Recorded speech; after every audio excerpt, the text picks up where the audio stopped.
Tracheo-Esophageal Fistula and Oesophageal Atresia. Introduction. Tracheo-Esophageal Fistula and Oesophageal Atresia are the malformation of digestive system, in which oesophagus does not develop properly. The oesophagus is a tube that normally carries food from the mouth to stomach. Definition. Oesophageal Atresia. Oesophageal atresia is the failure of oesophagus to form a continuous passage from the pharynx to the stomach. Tracheo-esophageal fistula. Tracheo-esophageal fistula is an abnormal connection between the trachea and the oesophagus. Epidemiology. Tracheo-esophageal fistula occurs in 1 in 3,500 births, with slight male dominance.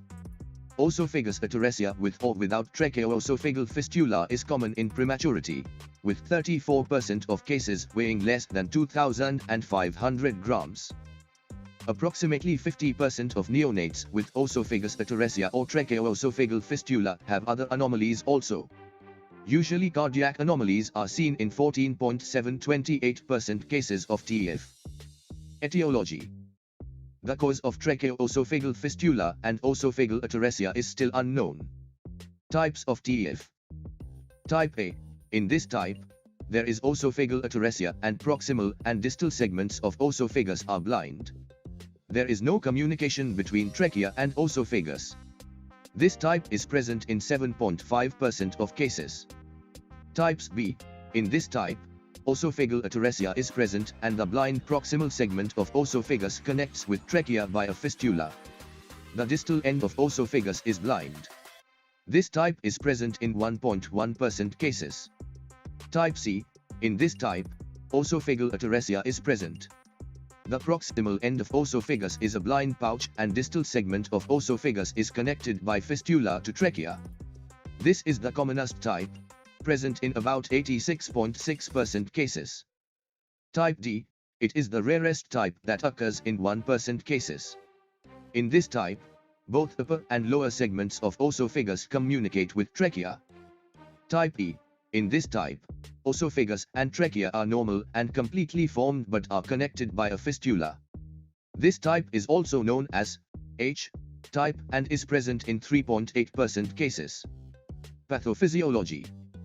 The upper part of oesophagus is developed from the retropharyngeal segment and lower part from the pregastric segment of foregut. At about 4 weeks of gestation, a laryngotracheal groove is formed which divides the foregut into 2 longitudinal tubes, which further develop into the respiratory tract and the digestive tract. Defective separation due to deviated or incomplete septum or incomplete fusion of tracheal fold results in malformation of trachea and oesophagus. Clinical manifestations. The disorder is usually detected soon after birth when feeding is attempted on the basis of following. Violent response occurs on feeding. Infant coughs and chokes. Fluid returns through nose and mouth. Cyanosis occur. The infant struggles. Excessive secretions, drooling of saliva. Saliva is frothy. Abdominal distension occurs in presence of type 3, 4 and V fistula. Intermittent unexplained cyanosis and laryngospasm, caused by aspiration of accumulated saliva in blind oesophageal pouch. Pneumonia may occur due to overflow of milk and saliva from oesophagus through fistula into the lungs. Diagnostic evaluation. Physical examination, cyanosis, drooling of saliva, shock on breastfeeding, abdominal distension. The EATF may be suspected prenatally if ultrasound examination reveals polyhydramnios, absence of a fluid-filled stomach, a small abdomen, lower than expected fetal weight, and a distended esophageal pouch. Fetal MRI may be used to confirm the presence of EATF. TEF may be detected postnatally by X-ray taken with radiopaque catheter placed in esophagus to check for obstruction. Standard chest X-ray shows a dilated air-filled upper esophageal pouch and can demonstrate pneumonia. Inability to pass a NG tube into stomach because it meets resistance. Bronchoscopy visualized fistula between trachea and esophagus. Abdominal ultrasound and echocardiogram to check for cardiac abnormalities.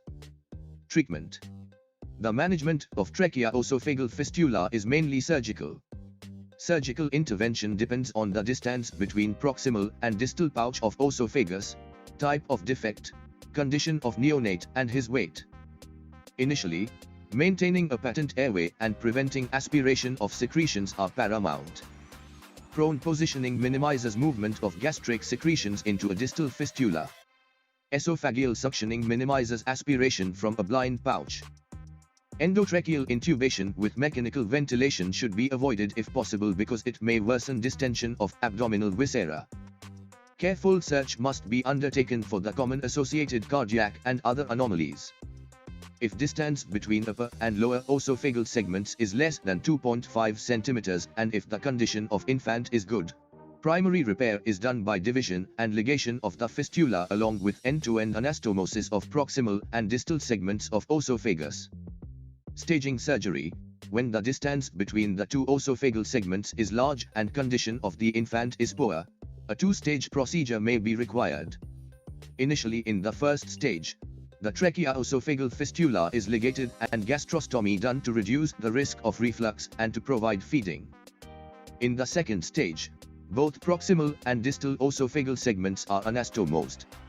If the gap is too large, a segment of colon is used for reconstruction of the oesophagus. This is done at about 18 to 24 months. Nursing management. Diagnosis. Preoperative. Risk for aspiration related to structural abnormality. Risk for deficient fluid volume related to inability to take oral feeds.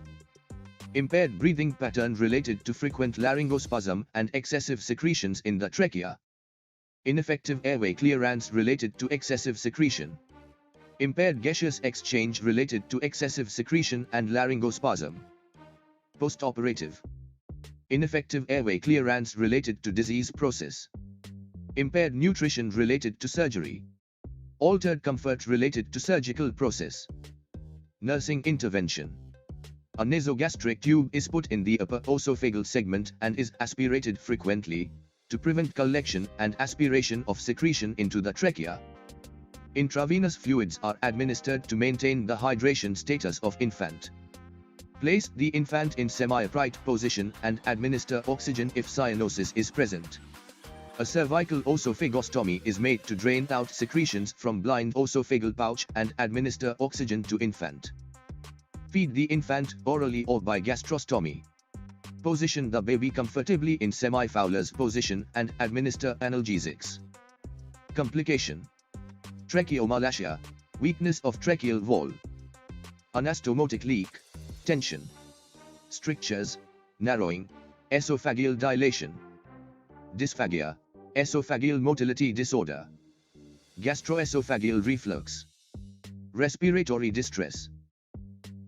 So guys, thanks for watching my video. You can like and comment on my video, but don't forget to subscribe my YouTube channel to watch quality content like this. Thank you guys.